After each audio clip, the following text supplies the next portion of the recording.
Hello students, welcome to knowledge academy. कैसे हैं आप सभी? I hope you all are doing well in life. आज का जो टॉपिक है वह इंडियन पॉलिटी यानी भारतीय राज व्यवस्था से संबंधित टॉपिक है।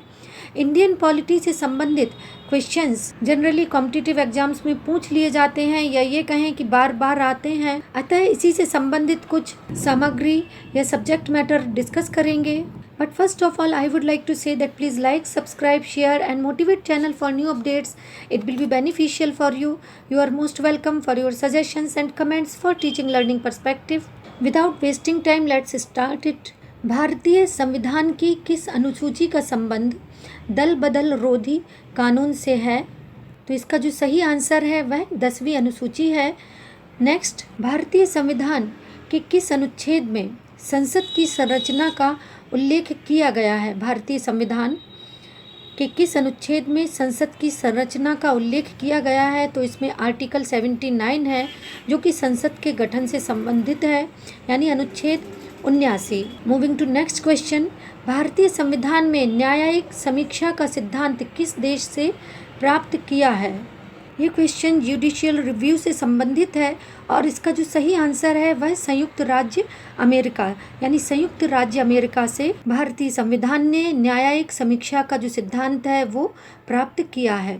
मूविंग टू नेक्स्ट क्वेश्चन, भारतीय संविधान में दल बदल कानून के आधार पर किस संसद सदस्य को अयोग्य घोषित किए जाने की अंतिम अधिकारिता किसके पास होती है? तो इसका जो सही आंसर है वो लोकसभा अध्यक्ष एवं राज्यसभा के सभापति के पास होती है। Moving to next question, Bharat के राष्ट्रपति को पद की गोपनीयता की शपथ कौन दिलाता है? यानी भारत के राष्ट्रपति को पद की शपथ कौन दिलाता है? इसका जो सही आंसर है वह भारत के सर्वोच्च न्यायालय का मुख्य न्यायाधीश। मूविंग टू नेक्स्ट क्वेश्चन, जो कि धन विधेयक से संबंधित है कि कोई विधेयक धन विधेयक है या नहीं, इस पर विचार कौन करता है? तो इसका जो सही आंसर है वह लोकसभा अध्यक्ष है। मूविंग टू नेक्स्ट क्वेश्चन, सेवा कर के संबंध में केंद्र एवं राज्यों की क्या अधिकारिता है? तो इसका जो सही आंसर है वह ये कि सेवा कर केंद्र द्वारा लगाया जाता है, इसका संग्रह तथा उपयोग केंद्र तथा राज्य मिलकर करते हैं।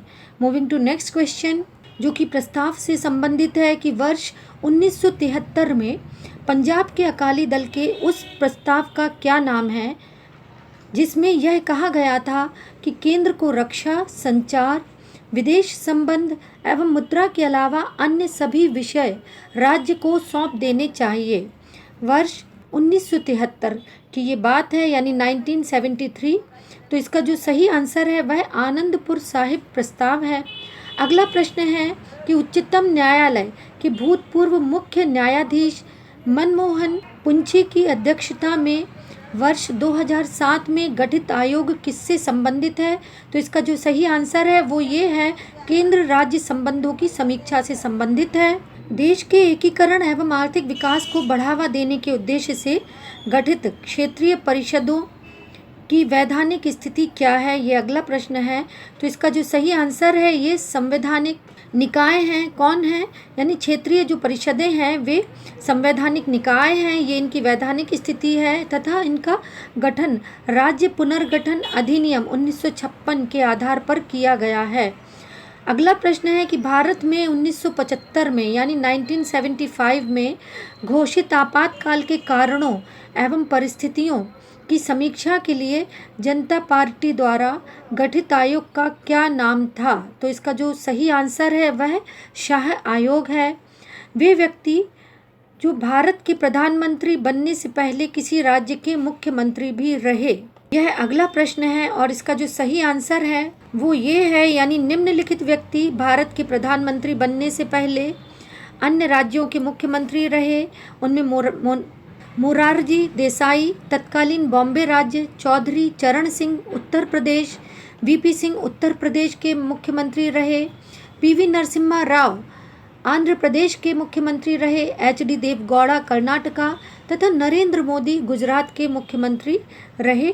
अगला जो प्रश्न है वह भी भारतीय राज व्यवस्था से संबंधित है। इसमें भारतीय संसद में प्रश्नकाल के दौरान सदस्यों द्वारा पूछे गए तारांकित प्रश्नों की क्या विशेषता होती है?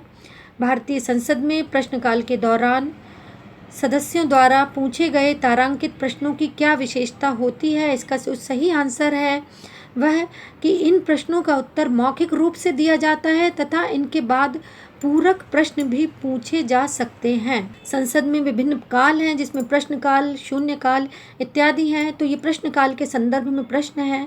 अगला जो प्रश्न है वह कि वे प्रश्न जिन्हें 10 दिन से कम का नोटिस देकर पूछा जाता है तथा इनका उत्तर भी मौखिक दिया जाता है। वे प्रश्न जिन्हें 10 दिन से कम का नोटिस देकर पूछा जाता है तथा इनका मौखिक उत्तर दिया जाता है। इसका सही आंसर है अल्प सूचना के प्रश्न।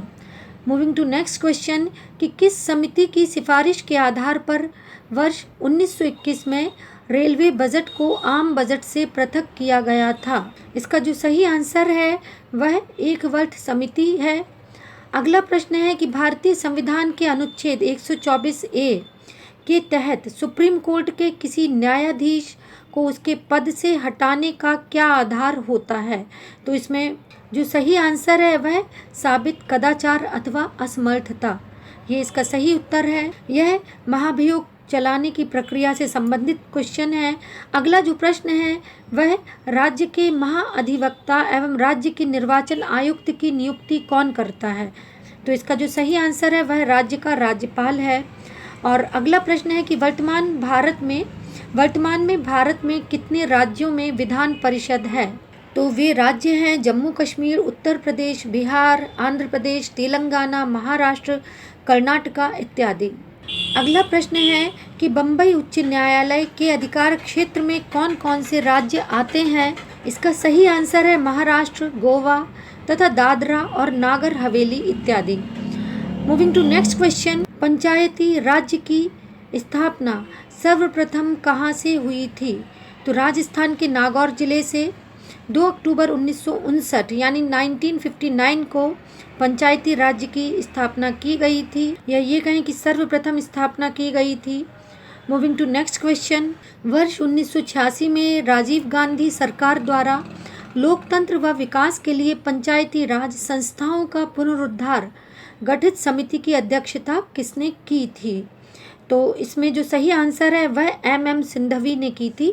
यानी लोकतंत्र व विकास के लिए पंचायती राज संस्थाओं के पुनरुद्धार हेतु MM सिंघवी ने गठित समिति की अध्यक्षता की। ये प्रश्न प्रारंभिक परीक्षाओं से संबंधित हैं तथा जनरली पूछ लिए जाते हैं। आई होप आपका कंसेप्ट क्लियर हुआ होगा। That's all for today. Please take